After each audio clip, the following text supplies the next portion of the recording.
Bienvenue à cette conférence plénière. C'est un plaisir pour moi de vous introduire Xavier Rougirs, notre conférencier d'aujourd'hui. Xavier, vous allez le voir, va nous faire le pont entre le praticien de terrain et les sciences de l'éducation.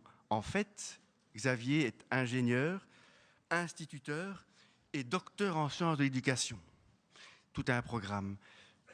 Il aide également dans beaucoup d'institutions, il est expert pour différents organismes, l'UNESCO, l'UNICEF, l'OIF. Il participe à beaucoup de réformes de programmes, il parcourt assez bien le monde à ce propos-là, et il est aussi, et ce n'est pas le moindre, professeur à l'UCL, l'Université catholique de Louvain. Moi, j'ai rencontré Xavier non pas en tant qu'homme, pour commencer, mais en tant qu'auteur. Si vous allez sur le web, vous verrez qu'il est auteur d'un nombre incroyable d'ouvrages. Je serais incapable de vous les présenter tous ici, ce serait évidemment beaucoup trop long. Je vais juste citer quelques-uns de ces ouvrages parce qu'ils font écho à ce qu'il va nous faire aujourd'hui. Des situations pour intégrer les acquis. Une pédagogie de l'intégration. Et plus récemment, quelle réforme pédagogique pour l'enseignement supérieur? Si je cite les deux premiers, c'est parce qu'en fait, le fil rouge de la recherche de Xavier est réellement dans cet aspect de comment intégrer les savoirs et plus spécifiquement, comment faire en sorte pour que nos étudiants puissent agir avec compétence dans une situation complexe.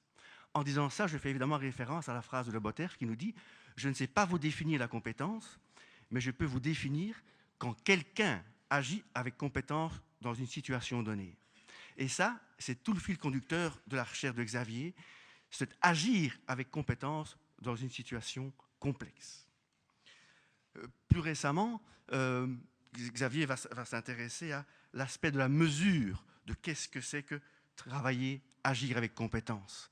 Et en fait, il va s'orienter vraiment sur comment préparer l'étudiant à pouvoir agir avec compétence. C'est vraiment le fil rouge qui mène toutes ses recherches depuis de nombreuses années. Je ne vais pas aller beaucoup plus loin, parce qu'en fait, ce qui est intéressant maintenant, c'est de l'entendre lui.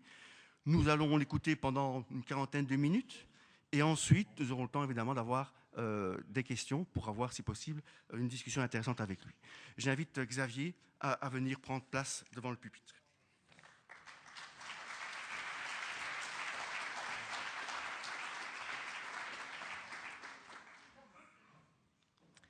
Voilà, je voudrais tout d'abord vous remercier pour l'invitation et j'ai eu l'occasion de participer un peu aux travaux d'hier. Ça m'a beaucoup plu, cette ambiance conviviale et à la fois cette rigueur qu'on retrouve chez les enseignants universitaires.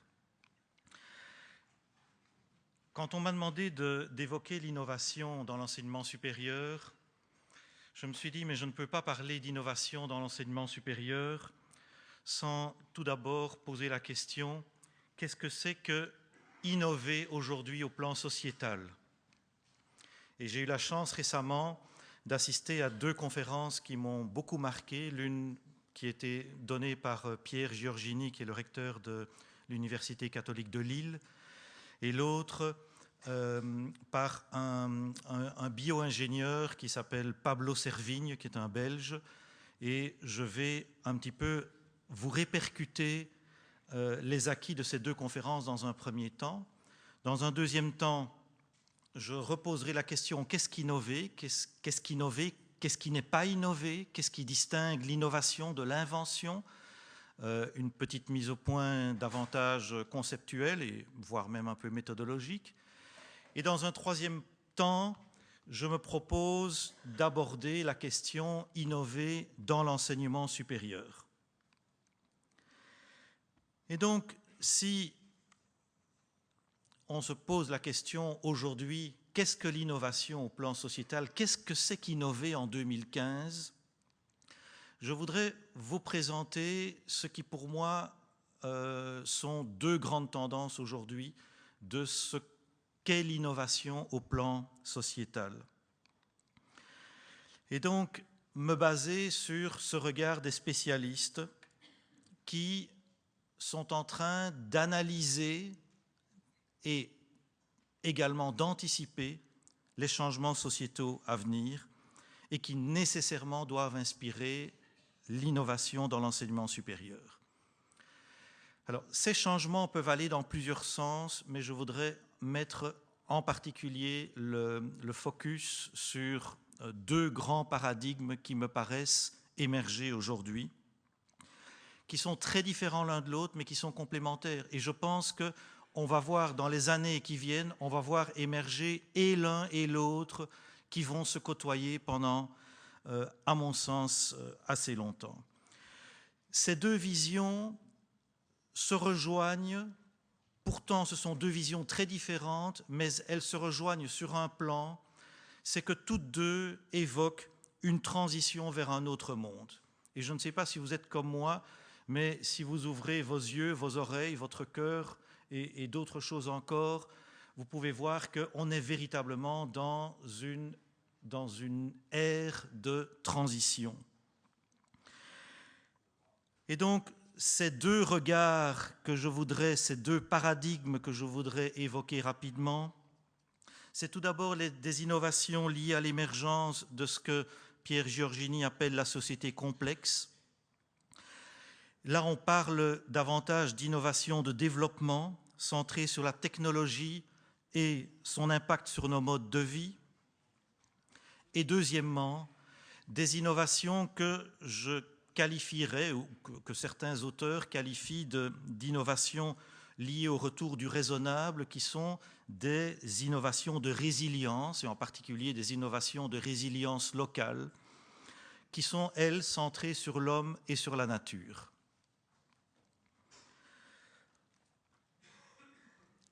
Si on prend les innovations liées à l'émergence de la société complexe,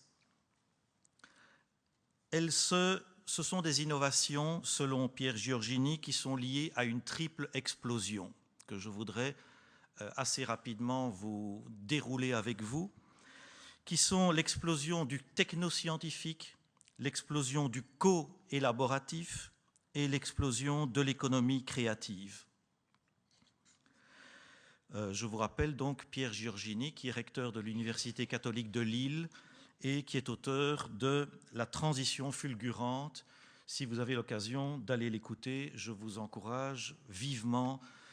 C'est quelqu'un qui a vraiment une belle synthèse des évolutions actuelles, mais une belle vision aussi. En ce qui concerne les innovations de type technoscientifique, je qualifierais ça davantage d'invention que d'innovation. Je reviendrai sur la comparaison entre les deux termes tout à l'heure. Il dit, voilà, cette explosion technoscientifique va prendre 5 directions principales. Première direction, c'est la direction de la machinisation de l'homme. Là, c'est par exemple toute cette évolution technologique autour des vêtements intelligents. Les vêtements intelligents qui peuvent prendre votre pouls, qui peuvent prendre votre rythme cardiaque, qui peuvent mesurer votre niveau de stress, etc. Tout ce qui est les Google Glasses, donc ces lunettes que l'on met et pendant une conversation qui vous permet de recueillir de l'information pour enrichir la conversation que vous êtes en train de dérouler.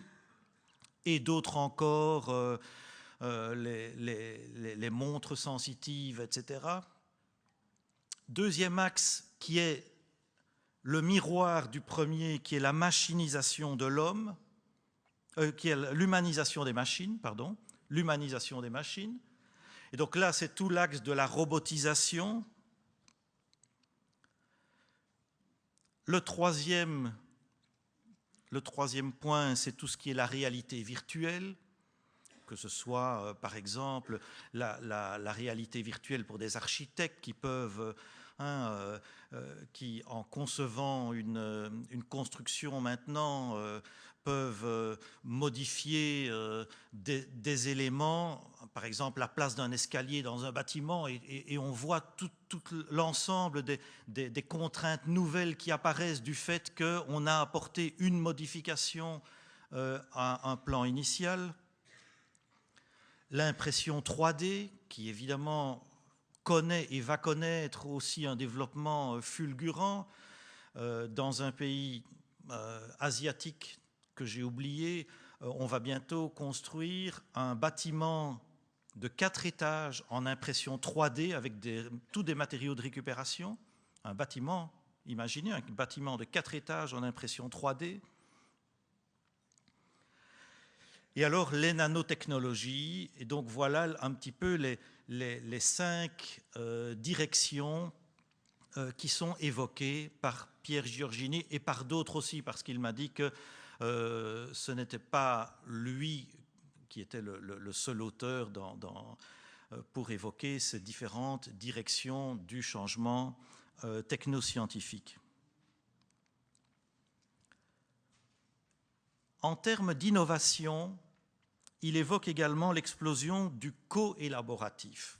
Il dit, voilà, aujourd'hui, on n'est plus dans le collaboratif, on est dans le co-élaboratif, c'est-à-dire l'élaboration conjointe entre plusieurs personnes. Alors, il évoque à ce niveau-là le crowdfunding, les réseaux de co-créateurs. Il prenait par exemple cet exemple assez vertigineux cet exemple de production au Brésil d'une voiture, d'une Fiat, qui a été co-élaborée par 17 000 personnes différentes qui ont participé à l'élaboration d'une voiture. L'économie solidaire, sur laquelle je reviendrai tout à l'heure, mais qui est déjà citée par Pierre Giorgini, avec toutes ces initiatives sur les groupements d'achat, les Repair Cafés, etc. Et alors, la pédagogie co-élaborative. La pédagogie co-élaborative dans laquelle il va de moins en moins y avoir le supposé savant, qui est l'enseignant, et les supposés ignorants, que sont les étudiants.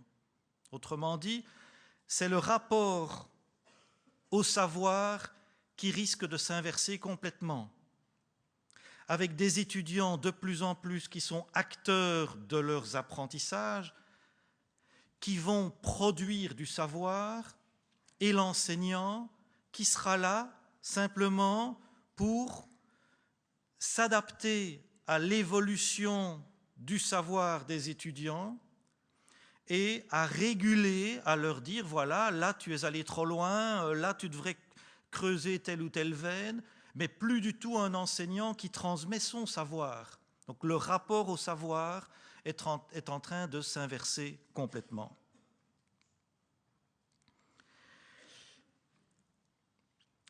Et alors, le troisième type d'innovation, selon Pierre Giorgini, c'est l'explosion de l'économie créative.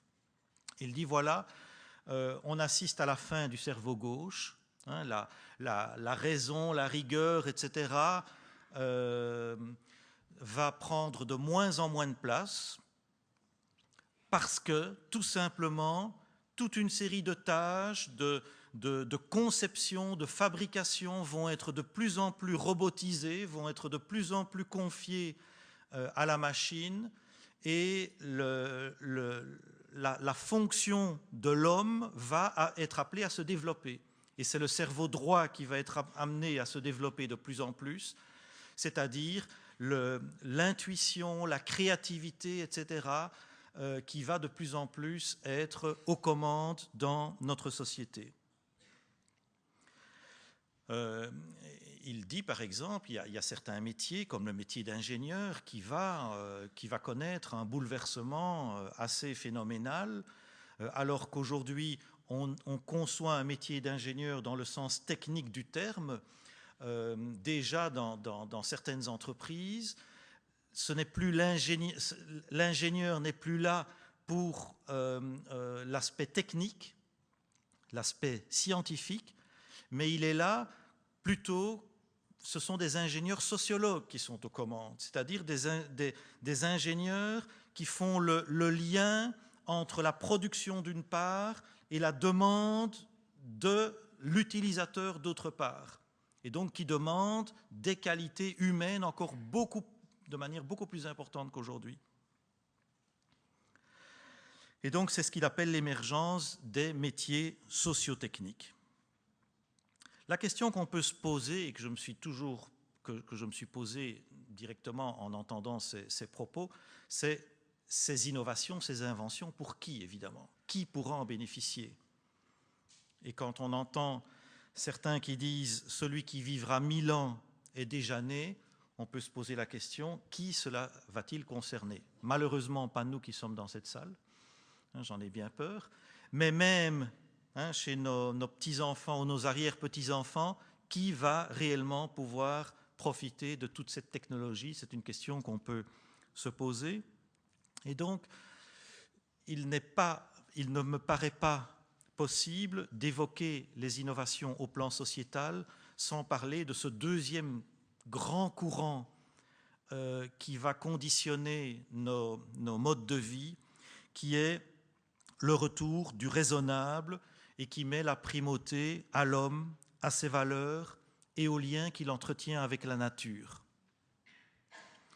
Et donc je voudrais vous présenter 3 diapositives à ce sujet qui me sont inspirées de Pablo Servigne, dont je parlais tout à l'heure, qui vient d'écrire un ouvrage qui s'appelle un peu catastrophique, mais voilà, c'est son style, où il dit comment tout peut s'effondrer, mais en même temps avec une vision positive sur cet effondrement et les manières d'y faire face. Mais je m'inspire également des écrits de Thomas Friedman avec son ouvrage « La Terre est plate », Pierre Rabhi avec son réseau des colibris. J'étais heureux d'entendre hier que quelqu'un évoquait le réseau des colibris. Rob Hopkins avec le mouvement les villes en transition et bien d'autres auteurs qui réfléchissent aussi à l'avenir de la société davantage en symbiose avec la nature et dans le respect de l'homme. Et donc, en termes d'état des lieux, dans ce deuxième paradigme, Pablo Servigne évoque bien sûr la question du pétrole et il dit c'est pas tellement la fin des réserves pétrolières dont il faut s'inquiéter parce qu'il y a encore énormément de pétrole, mais il s'intéresse à la notion de retour énergétique. C'est-à-dire, il disait, voilà, il y a 50 ans, pour extraire 100 litres de pétrole, il fallait, je ne connais pas les chiffres, il fallait 1 litre. Aujourd'hui, pour extraire 6 litres, il faut 1 litre de pétrole pour en extraire 6 litres. Et donc, cette notion de retour énergétique, c'est ce paramètre-là qu'il faut prendre en considération parce que dans quelques années, le pétrole va devenir beaucoup trop cher à extraire. Et alors, il dit, le pic pétrolier n'est pas le seul pic, il y a d'autres pics qui nous attendent dans les 15 années qui viennent, notamment le pic du phosphore, le pic des métaux. Et donc, il y a un certain nombre de réalités à prendre en compte. Une consommation énergétique colossale, il a pris un exemple très simple, vous mettez 1 litre d'essence dans votre voiture. Vous allez d'un point A, vous arrivez à un point B. Et puis, vous n'avez plus d'essence dans votre voiture. Vous devez passer du point B, vous devez revenir au point A. Et comment faites-vous? Vous poussez votre voiture? Eh bien, mesurez l'énergie qu'il vous faut pour pousser votre voiture pour revenir du point B jusqu'au point A, pour vous donner l'idée de cette source colossale d'énergie avec laquelle nous vivons au niveau du pétrole. Et alors l'insécurité alimentaire, il évoque cette question, il a écrit un autre ouvrage qui s'appelle « Nourrir l'Europe en temps de crise », où il montre en quoi nous vivons dans une insécurité importante en termes alimentaires et notamment en termes d'approvisionnement alimentaire. Il dit voilà, une ville comme Paris n'a d'autonomie, une autonomie alimentaire que pour 2 jours. Certains autres disent 4 jours. Mais si, pour une raison ou pour une autre, il fallait arrêter d'approvisionner Paris en nourriture, il n'y en aurait que pour 2 à 4 jours pour nourrir les habitants.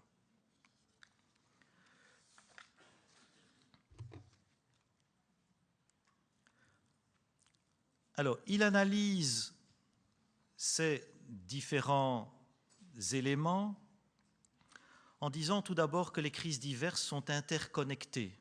On ne vit pas des crises isolées, une crise financière, une crise pétrolière, etc. Toutes ces crises sont interconnectées.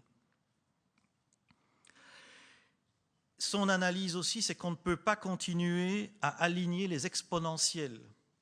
On vit aujourd'hui un nombre incalculable d'exponentielles. Des exponentielles en matière de population, de consommation, de pollution, etc.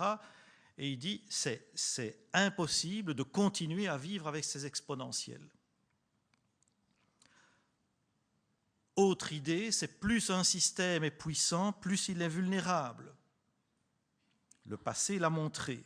Et donc on entre dans une ère d'incertitude, selon lui, et on est déjà tellement loin dans cette ère d'incertitude, qu'il y a des choses pour lesquelles on sait qu'il est déjà trop tard. Le développement durable, il est déjà trop tard. La seule issue est de construire, selon lui, des microsystèmes résilients. Et donc, en termes de perspective, il dit, voilà, il s'agit aujourd'hui absolument de mettre d'autres lunettes pour voir le monde, de sortir du système pour en voir les limites. Parce que tant qu'on est dans le système, on ne peut pas en voir les limites. On ne peut pas critiquer un paradigme si on n'est pas sorti de ce paradigme. C'est comme dans les sciences, c'est comme dans les mathématiques. On ne peut pas utiliser les outils mathématiques pour mettre les mathématiques en question. En tout cas, on doit utiliser d'autres outils pour mettre les mathématiques en question, si on veut les mettre en question. Et donc, pour lui, il est urgent de continuer, parce que c'est un mouvement qui est déjà en marche depuis plusieurs années, le développement de systèmes locaux, diversifiés, décentralisés, cycliques, transparents, qui développent des liens forts à l'échelle locale. Et donc, de développer des initiatives pour préparer le post-pétrole. Bien sûr, de travailler sur la complexité, mais la complexité qui s'inspire du fonctionnement de la nature, l'approche écologique. Se reposer la question de savoir tout ce qui a été inventé, tout ce qui a été mis au point par nos ancêtres, nos arrière-grands-parents et toutes les générations qui les ont précédés et qui ont mis des centaines d'années à élaborer des systèmes qui fonctionnaient et que parfois on a balayé d'un coup de cuillère à peau sans se demander, mais est-ce que dans un futur, peut-être même un futur proche, est-ce qu'on ne va pas en avoir à nouveau besoin ? Nécessité d'un retour à la terre. Il dit, voilà, je ne suis pas le seul spécialiste à penser que d'ici une vingtaine d'années, un quart de la population européenne va devoir retourner à la terre. Et donc il parle de nimaculteurs, c'est-à-dire ceux qui vont devoir travailler la terre pour se nourrir, mais qui n'ont pas appris à travailler la terre, qui ne sont pas agriculteurs ou fils d'agriculteurs. Et il évoque notamment les perspectives offertes par l'agriculture urbaine. Il rappelle par exemple qu'au XIXe siècle, Paris était entouré par toute une série par une ceinture de parcelles permettait de nourrir les habitants de la ville. Et il dit, actuellement, il y a des initiatives visant à restaurer l'agriculture urbaine, notamment à Cuba. Il y a de belles initiatives en matière d'agriculture urbaine. Et il dit, ça va être inévitable de réintroduire l'agriculture en ville dans l'avenir. Je ne veux pas vous brosser un tableau catastrophique, loin de moi. Je veux simplement répercuter ce que disent aujourd'hui les spécialistes qui essayent d'anticiper ce que sera notre avenir, et c'est pas tellement notre avenir qui compte, c'est l'avenir de nos enfants, l'avenir de nos petits-enfants. Et bien sûr, l'enseignement supérieur a un rôle à jouer sur ce plan-là. Mais avant de développer le rôle que l'enseignement supérieur a à jouer, je voudrais revenir un petit peu sur la notion même d'innovation. Qu'est-ce que c'est qu'innover et qu'est-ce que n'est pas innover? Innover, c'est être inspiré, c'est utiliser son intuition. Et je remercie Tiffaine Liu, je ne sais pas si elle est dans la salle, de m'avoir donné hier une belle définition de l'intuition, qui est de pouvoir articuler le passé, le présent et le futur. Je trouve ça vraiment très, très beau comme formule. C'est se saisir, pour moi, c'est se saisir d'un petit morceau de complexité. C'est saisir la complexité à bras-le-corps et accepter de la traiter et de ne pas réduire cette complexité. Et je vous engage à ce propos à aller lire ou relire les écrits d'Ardoano sur le traitement de la complexité. Ce sont des écrits que j'exploite chaque année avec mes étudiants, que je trouve vraiment superbes. Innover, c'est cultiver ce lien entre réflexion et action. Mais en tout cas, c'est aller concrètement. On ne peut pas innover en chambre. Ce n'est pas possible. C'est innover, c'est mettre les mains dans le cambouis, nécessairement. C'est œuvrer ensemble. C'est être en réseau. C'est co-élaborer, comme je disais tout à l'heure. Et c'est diffuser. Une innovation, au départ, une innovation se diffuse. Mais j'irai même plus loin et dans une visée humaniste, je dirais que innover, c'est aussi être dans un état émotionnel d'ouverture. Je reviendrai sur la place des émotions tout à l'heure, mais comme je vous disais, c'est de plus en plus le cerveau droit qui va prendre les commandes plutôt que le cerveau gauche. Eh bien, le cerveau droit est aussi la place des émotions.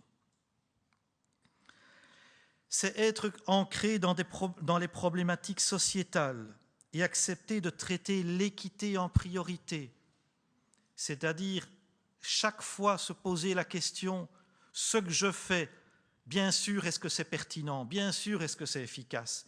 Mais est-ce que c'est équitable? Pour qui? À qui est-ce que ça s'adresse?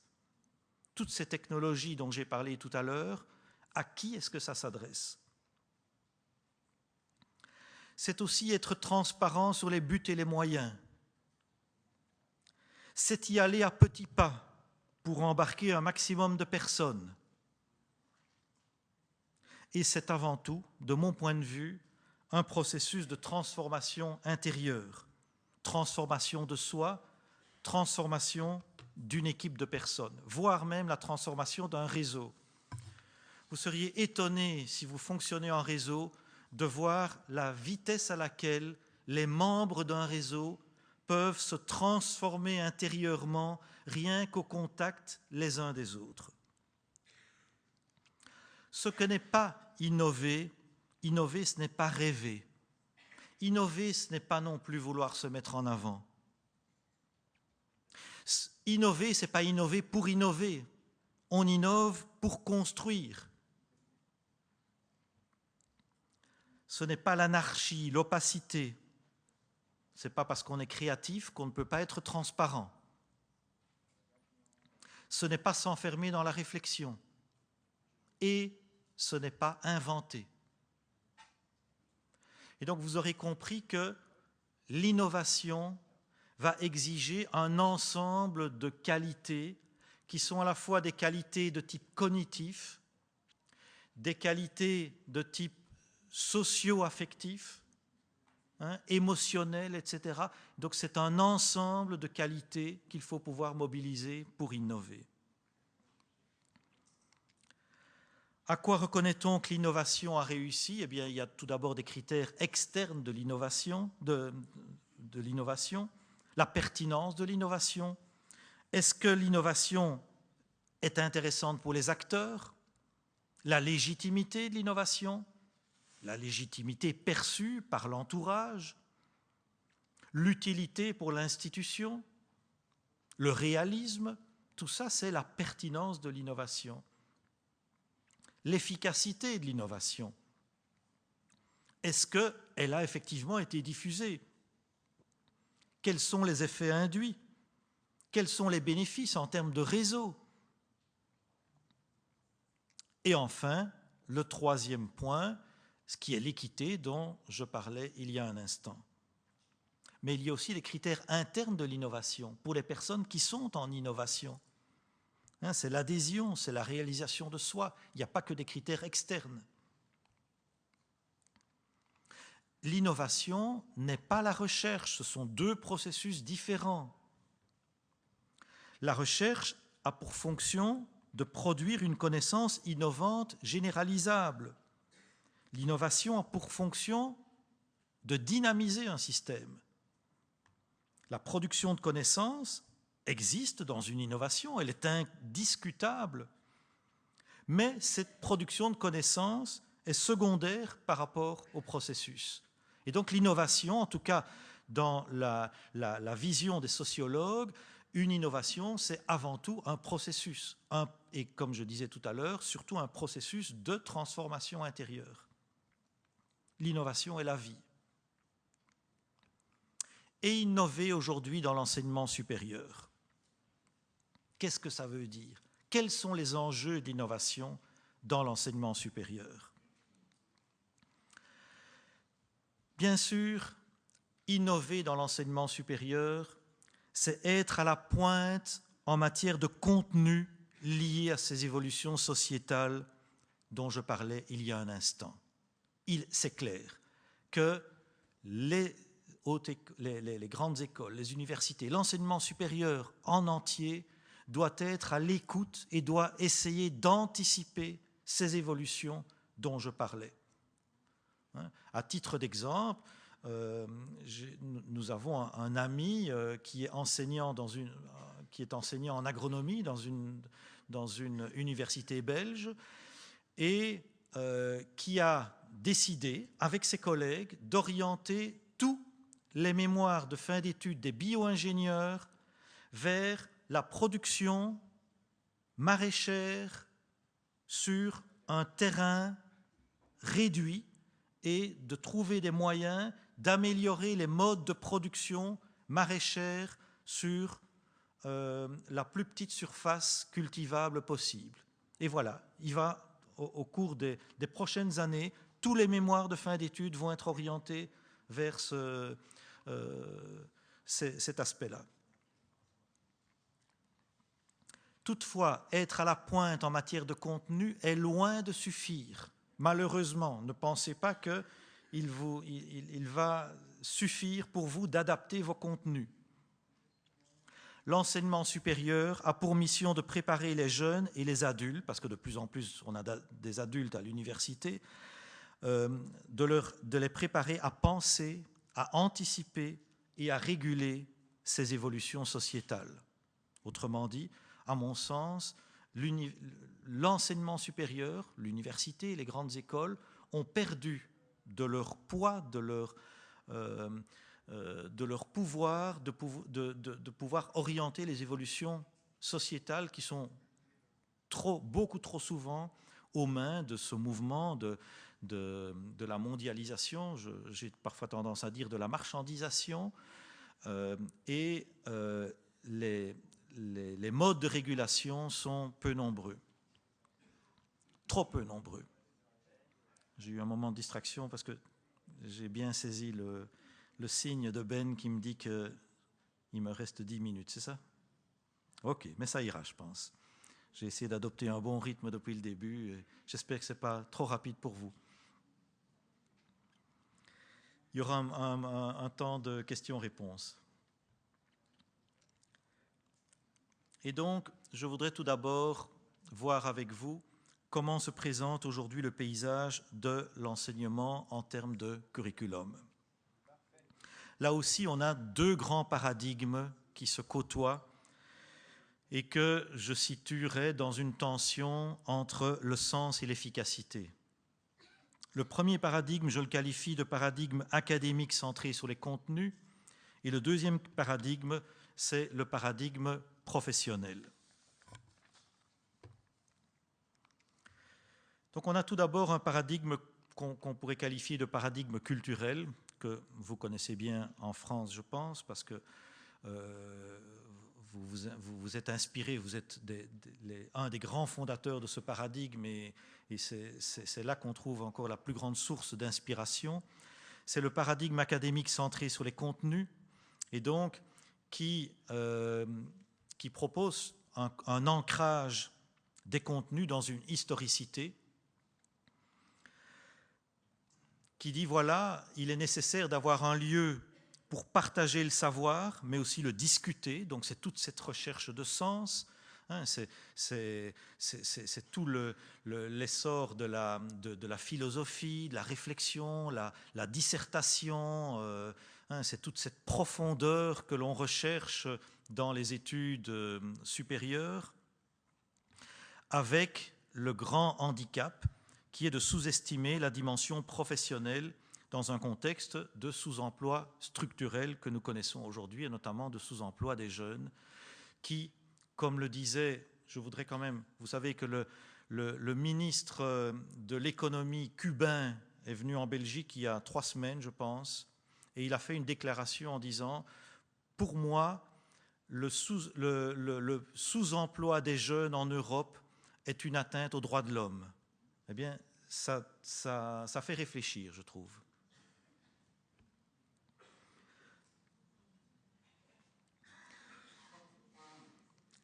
Le paradigme professionnel qui est d'inspiration plutôt de nos amis anglo-saxons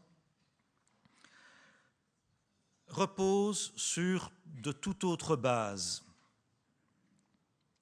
Il vise davantage les préoccupations à court terme, l'employabilité, il est caractérisé par l'efficacité, avec toute la question de l'évaluabilité, de toute cette recherche de qualité, hein, les assurances qualité, etc., avec des choses très intéressantes, mais des limites aussi dont je n'ai malheureusement pas le temps de parler aujourd'hui, mais il y aurait beaucoup de choses à dire, et dont de plus en plus on se rend compte que c'est un système qui a acquis une légitimité interne, mais qui n'est plus alimenté par une légitimité sociale. Et donc ça pose de gros problèmes. Et là, on est dans le paradigme de l'efficacité, mais l'efficacité qui tourne un peu sur elle-même et qui a perdu le sens. Et donc dans le premier paradigme, c'était le paradigme du sens, mais qui tourne un peu sur lui-même et qui ne s'alimente plus par le terrain. Et dans ce paradigme-ci, c'est un petit peu l'inverse, c'est l'efficacité pour l'efficacité, mais on se demande quel est le sens et sur quoi ça va déboucher. Et donc pour moi, ces deux paradigmes sont deux impasses. Et il est temps d'ouvrir une troisième voie qui va dans le sens de ce que j'avais évoqué tout à l'heure, qui est la voie de celle que je qualifie de l'humaniste en projet. L'humaniste parce que les valeurs humanistes, pour moi, restent une grande référence incontournable en termes de valeurs. Et en projet, pourquoi ? Parce qu'on n'a plus aujourd'hui le choix de se mettre en mouvement. Et donc, dans ce nouveau, le point de départ de cette troisième voie, c'est notre avenir social, économique, culturel. Et ce paradigme est basé sur le fait que la réflexion nourrit le terrain et le terrain nourrit la réflexion. Ce qui, au niveau de l'enseignement supérieur, nécessite qu'on adopte ce type d'approche au niveau des cours, c'est-à-dire que l'on puisse partir du terrain pour réalimenter le terrain. Et donc, ce n'est plus soit le sens, soit l'efficacité, c'est l'efficacité qui est placée au service du sens. Et donc, il y a 5 facettes, de mon point de vue, à équilibrer dans un profil de sortie au niveau de l'enseignement supérieur, avec des proportions qui dépendent évidemment de chaque faculté, de chaque champ disciplinaire, la facette de la culture générale, le savoir, la facette de la qualification, l'adéquation à un référentiel métier et un référentiel compétences, La facette de la professionnalisation, en termes de réflexivité, d'autonomie, d'anticipation, de résolution de problèmes. La facette de la recherche, bien sûr, dans une triangulation formation, action, recherche. Et alors, la facette de la mise en projet humaniste qui articule réflexion sociétale et action. Pour mettre l'efficacité au service du sens et pour nourrir ces 5 facettes, l'enseignement supérieur doit, à mon sens, mettre l'accent dans 2 directions importantes. La problématisation des contenus, problématiser sans cesse les contenus, et deuxièmement, développer le potentiel des étudiants à pouvoir traiter des situations complexes.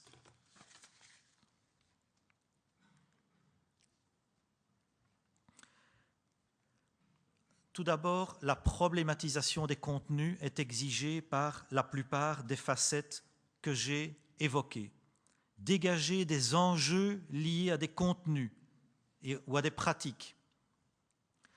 Mettre en lien avec des problématiques actuelles et contextualisées. Traduire des faits, traduire des événements sous forme de questions. Organiser un questionnement, émettre des hypothèses. Voilà quelle est, pour moi, la fonction première de l'enseignement supérieur aujourd'hui. Au niveau du comment, on peut évoquer 4 niveaux de problématisation.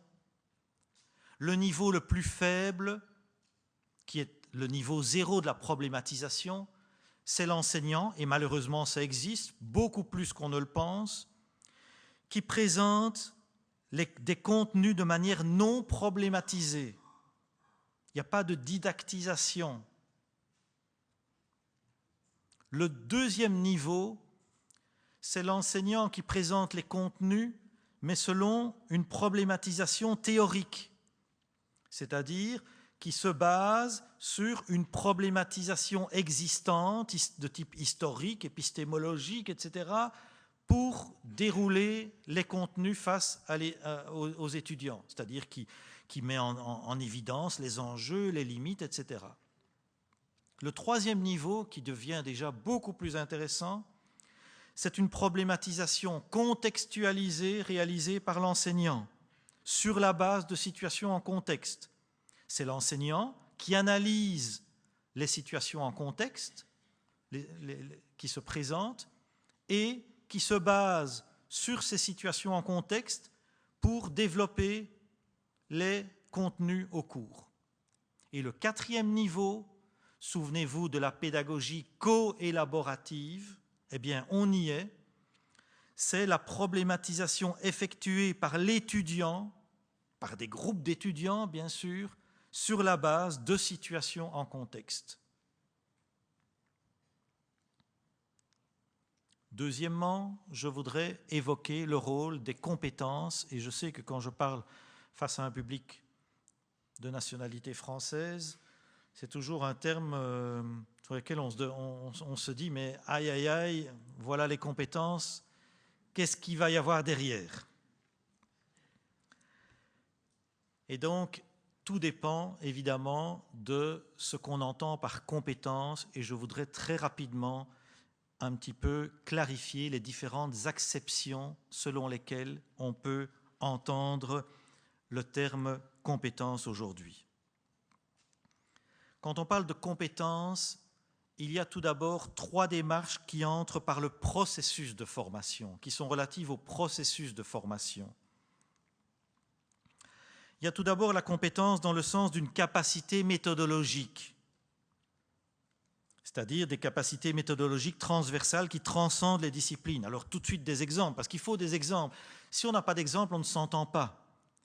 L'organisation du travail, la prise de notes, l'esprit scientifique, la recherche documentaire, la réflexivité, l'esprit critique, c'est ce que de plus en plus d'auteurs appellent le métier d'étudiant, parce que ce sont des compétences.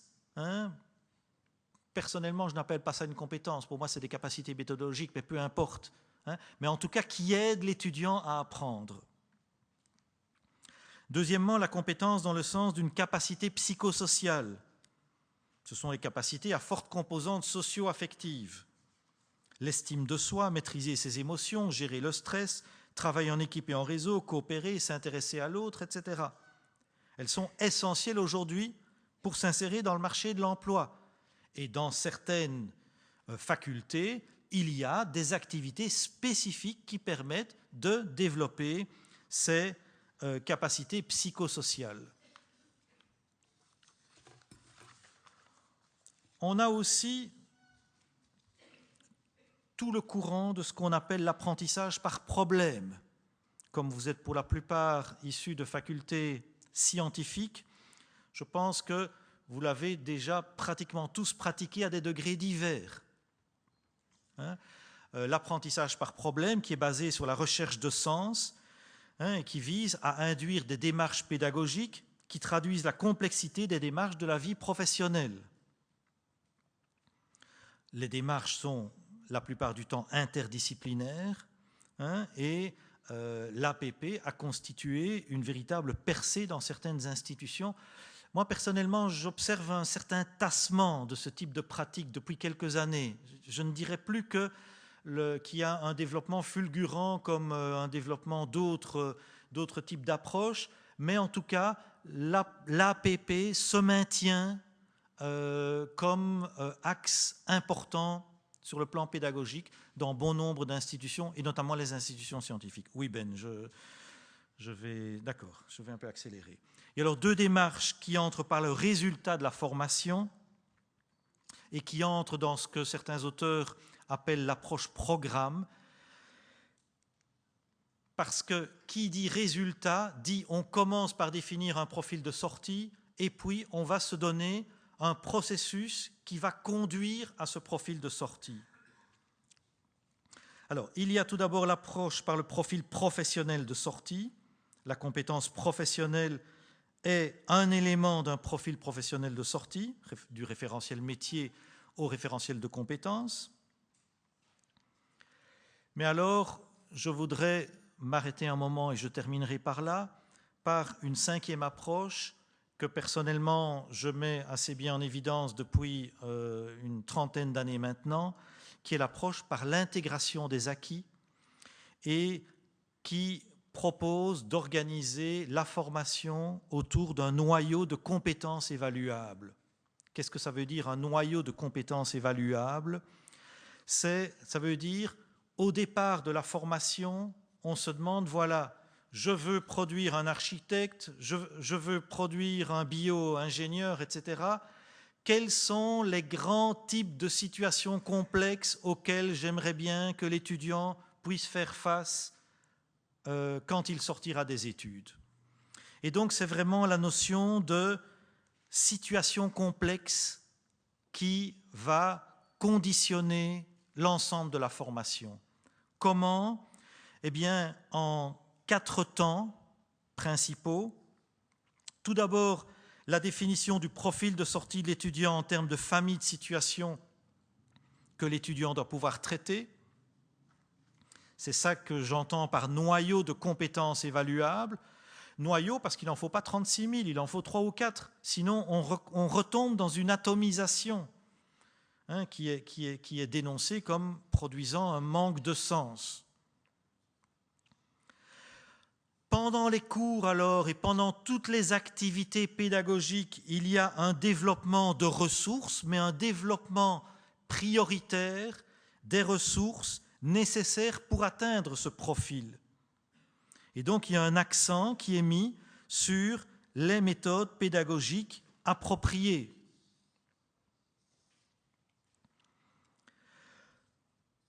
Le souci de réguler le processus d'enseignement-apprentissage en soumettant à l'étudiant régulièrement des situations complexes qui sont peut-être à traiter en petits groupes à certains moments, mais qui sont surtout à traiter individuellement par l'étudiant. Parce qu'on oublie trop souvent que, en tout cas dans une logique de certification comme nous connaissons aujourd'hui, c'est individuellement que les étudiants doivent devenir compétents.